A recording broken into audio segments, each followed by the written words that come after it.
Hello friends, welcome back to my channel Simnas football. അപ്പോൾ ഇതെന്ന് ഞാൻ വന്നിട്ടുള്ളത് നമുക്ക് അരിപ്പൊടി വെച്ചിട്ട് വളരെ സിമ്പിളായിട്ട് വൈകുന്നേരങ്ങളിൽ ചായയുടെ കൂടെയൊക്കെ കഴിക്കാൻ പറ്റിയ നല്ലൊരു ഈവനിങ് സ്നാക്കിൻ്റെ റെസിപ്പി ആയിട്ടാണ് കേട്ടോ. വളരെ സിമ്പിളായിട്ട് റെഡിയാക്കാൻ വേണ്ടിയിട്ട് ഇതൊക്കെ ആർക്കും വളരെ സിമ്പിളായിട്ട് റെഡിയാക്കി എടുക്കാൻ പറ്റിയ നല്ലൊരു റെസിപ്പിയാണ്. അപ്പോൾ എല്ലാവരും ഒന്ന് കണ്ടു നോക്കിയിട്ട് ട്രൈ ചെയ്ത് നോക്കുക. അതുപോലെ ചാനലിൻ്റെ വീഡിയോസൊക്കെ ആദ്യമായിട്ട് ആരെങ്കിലും കാണുകയാണെന്നുണ്ടെങ്കിൽ ഒന്ന് സബ്സ്ക്രൈബ് ചെയ്ത് സപ്പോർട്ട് ചെയ്യണേ.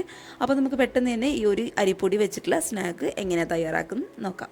അപ്പോൾ ഈ ഒരു അരിപ്പൊടി വെച്ചിട്ടുള്ള സ്നാക്ക് റെഡിയാക്കാൻ വേണ്ടിയിട്ട് നമ്മൾ വീടുകളിലൊക്കെ സാധാരണയായിട്ട് ഉപയോഗിക്കുന്നത് ഇങ്ങനെയുള്ള ഒരു ഗ്ലാസ്സിൽ ഒരു ഗ്ലാസ് നിറയെ അരിപ്പൊടിയാണ് ഞാൻ എടുത്തിട്ടുള്ളത്. അപ്പോൾ അരിപ്പൊടി എന്ന് പറയുമ്പോൾ ഒരിക്കലും പുട്ടുപൊടി, അതായത് തരികളുള്ള പൊടികളൊന്നും എടുക്കാനായിട്ട് പാടില്ല. നമ്മുടെ അപ്പം ഇടിയപ്പം ഒക്കെ ചുടാനായിട്ട് ഉപയോഗിക്കുന്ന ഏറ്റവും നൈസായിട്ടുള്ള പൊടി വേണം നമ്മളിതിനെ എടുക്കാൻ വേണ്ടിയിട്ട്. അപ്പോൾ ഇത് ഒരു ഗ്ലാസ് നിറയെ അരിപ്പൊടി നമുക്ക് മുഴുവനായിട്ട് ഈ ഒരു പാത്രത്തിലോട്ട് അങ്ങോട്ട് ഇട്ട് കൊടുക്കാം. ഇനി ഇതിലോട്ട് ഇതേ സെയിം ഗ്ലാസ്സിൽ തന്നെ ഒരു 3/4 ഗ്ലാസോളം പൊടിച്ച പഞ്ചസാര ഞാൻ ചേർത്ത് കൊടുക്കുന്നുണ്ട്. മുഴുവനായിട്ടുള്ള പഞ്ചസാര ചേർത്തുനിന്ന് കഴിഞ്ഞാൽ ഈ ഒരു മാവിലോട്ട് മിക്സ് ആവാനായിട്ട് ബുദ്ധിമുട്ടായിരിക്കും. അതുകൊണ്ട് 3/4 ഗ്ലാസോളം പൊടിച്ച പഞ്ചസാര നമുക്ക് മുഴുവനായിട്ട് അങ്ങോട്ട് ചേർത്ത് കൊടുക്കാം. ഇനി ഇതിലോട്ട് ഈ ഒരു സ്നാക്കിന് ആവശ്യമായിട്ടുള്ള ഒരു നുള്ളു ഉപ്പും കൂടി ഞാൻ ഇട്ട് കൊടുക്കുന്നുണ്ട്. ഇനി ഇതെല്ലാം കൂടി ഇങ്ങനെയുള്ളൊരു വിസ്കോ അല്ലാന്നുണ്ടെങ്കിൽ സാധാരണ ഒരു സ്പൂണോ ഫോർക്കോ വെച്ചിട്ട് നന്നായിട്ടൊന്ന് മിക്സ് ചെയ്ത് കൊടുക്കുക. നമ്മൾ ചേർത്ത് കൊടുത്ത പഞ്ചസാരയും അരിപ്പൊടിയും അതേപോലെ ഉപ്പൊക്കെ എല്ലാ ഭാഗത്തും ഒരുപോലെ എത്താൻ വേണ്ടിയിട്ട് ഈ ഒരു സമയത്ത് നന്നായിട്ടൊന്ന് മിക്സ് ചെയ്ത് കൊടുക്കുക കേട്ടോ. ഇനി ഇതിലോട്ട് നമ്മൾ ഏത് ഗ്ലാസ്സിലാണോ പൊടിയൊക്കെ അളന്നെടുത്തത് അതേ സെയിം ഗ്ലാസ്സിൽ ഒരു ഗ്ലാസ് നിറയെ ഇളം ചൂടുള്ള വെള്ളം, ഒരുപാട് ചൂടുണ്ടാവാൻ പാടില്ല, അതുപോലെ ഒരുപാട് പച്ചവെള്ളം അതായത് തണുത്ത വെള്ളം ഒന്നും ഒഴിക്കാൻ പാടില്ല, നമുക്ക് കൈയൊക്കെ കുത്താൻ പാകത്തിലുള്ള ഒരു ഗ്ലാസ് നിറയെ ചൂടുവെള്ളം മുഴുവനായിട്ട് നമുക്ക് ഇതിലോട്ട് അങ്ങോട്ട് ഒഴിച്ചു കൊടുക്കാം. ഇനി ഇതെല്ലാം കൂടി നന്നായിട്ടൊന്ന് മിക്സ് ചെയ്ത് കൊടുക്കുക. ആ ഒരു അരിപ്പൊടിയുടെ കട്ടകളൊന്നും ഇല്ലാതെ പഞ്ചസാരയൊക്കെ കംപ്ലീറ്റ് ആയിട്ട് ഈ ഒരു മിക്സിയിൽ അലിയുന്ന വിധത്തിൽ നന്നായിട്ടൊന്ന് മിക്സ് ചെയ്ത് കൊടുക്കുക.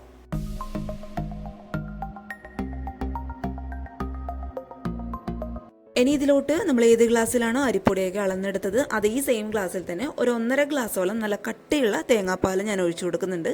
അപ്പോൾ തേങ്ങാപ്പാലൊക്കെയാണ് ഈ ഒരു സ്നാക്കിന് നല്ലൊരു ടേസ്റ്റ് കൊടുക്കുന്നത് കേട്ടോ. അപ്പോൾ 1.5 ഗ്ലാസ് നേരെ നല്ല കട്ടിയുള്ള തേങ്ങാപ്പാൽ മുഴുവനായിട്ട് ഇതിലോട്ട് അങ്ങോട്ട് ഒഴിച്ചു കൊടുക്കുക. എന്നിട്ട് ഇത് വീണ്ടും നന്നായിട്ട് ഇതേപോലെ ഒന്ന് മിക്സ് ചെയ്ത് കൊടുക്കുക. ഒരു അരിപ്പൊടിയൊക്കെ കംപ്ലീറ്റ് ആയിട്ട് ഈ ഒരു തേങ്ങാപ്പാലിൽ നന്നായിട്ടൊന്ന് മിക്സ് ആവണം, അതുവരേക്കും നന്നായിട്ടൊന്ന് മിക്സ് ചെയ്ത് കൊടുക്കുക.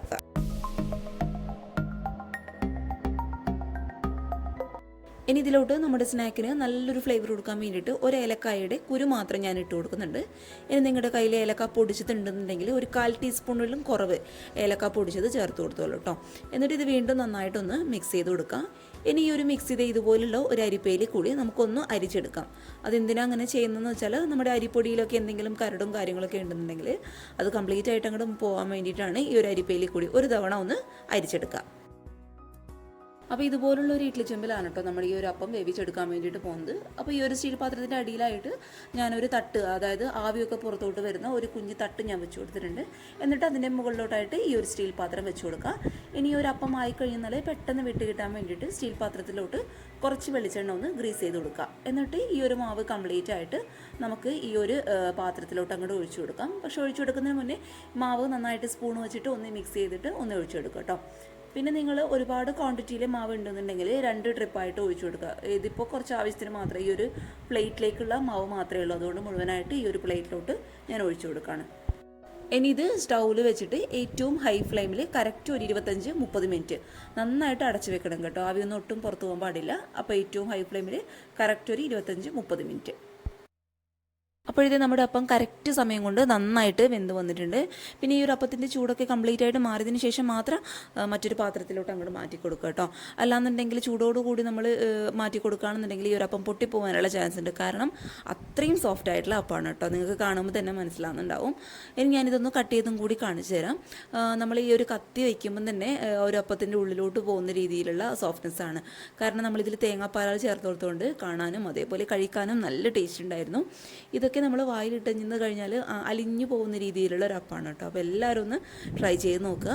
ട്രൈ ചെയ്ത് നോക്കിയിട്ട് നിങ്ങളുടെ അഭിപ്രായങ്ങൾ മറക്കാതെ ഒന്ന് കമൻറ്റ് ബോക്സിൽ അറിയിക്കാം. പിന്നെ ഈ ഒരു അപ്പത്തിൻ്റെ റെസിപ്പി ഇഷ്ടപ്പെട്ടാൽ വീഡിയോ ഒന്ന് ലൈക്ക് ചെയ്യുക കേട്ടോ. അതേപോലെ ഈ ഒരു അപ്പത്തിൻ്റെ റെസിപ്പി കണ്ട് ഇഷ്ടപ്പെടുകയാണെങ്കിൽ ചാനലൊന്ന് സബ്സ്ക്രൈബ് ചെയ്ത് സപ്പോർട്ട് ചെയ്യുക. കൂടാതെ തൊട്ടടുത്തുള്ള കുഞ്ഞ് ബെല്ലൈക്കൺ കൂടി എനേബിൾ ചെയ്ത് ഓൾ എന്നുള്ള ഓപ്ഷൻ ക്ലിക്ക് ചെയ്യുകയാണെന്നുണ്ടെങ്കിൽ ഇതുപോലുള്ള നല്ല നല്ല വീഡിയോസ് ഞാൻ ഇടുമ്പോൾ നിങ്ങൾക്ക് പെട്ടെന്ന് നോട്ടിഫിക്കേഷൻ വരുന്നതായിരിക്കും. പിന്നെ ഈ ഒരു വീഡിയോ കണ്ട് നിങ്ങൾക്ക് ഉപകാരമാകുമെന്ന് തോന്നുകയാണെങ്കിൽ നിങ്ങളുടെ ഫാമിലിയും ഫ്രണ്ട്സൊക്കെ ആയിട്ട് ഈ വീഡിയോ ഒന്ന് ഷെയർ ചെയ്ത് കൊടുക്കുക കേട്ടോ. അപ്പോൾ നാളെ ഒരു നല്ല വീഡിയോ ആയിട്ട് കാണും വരെ thank you for watching Simnas football. By.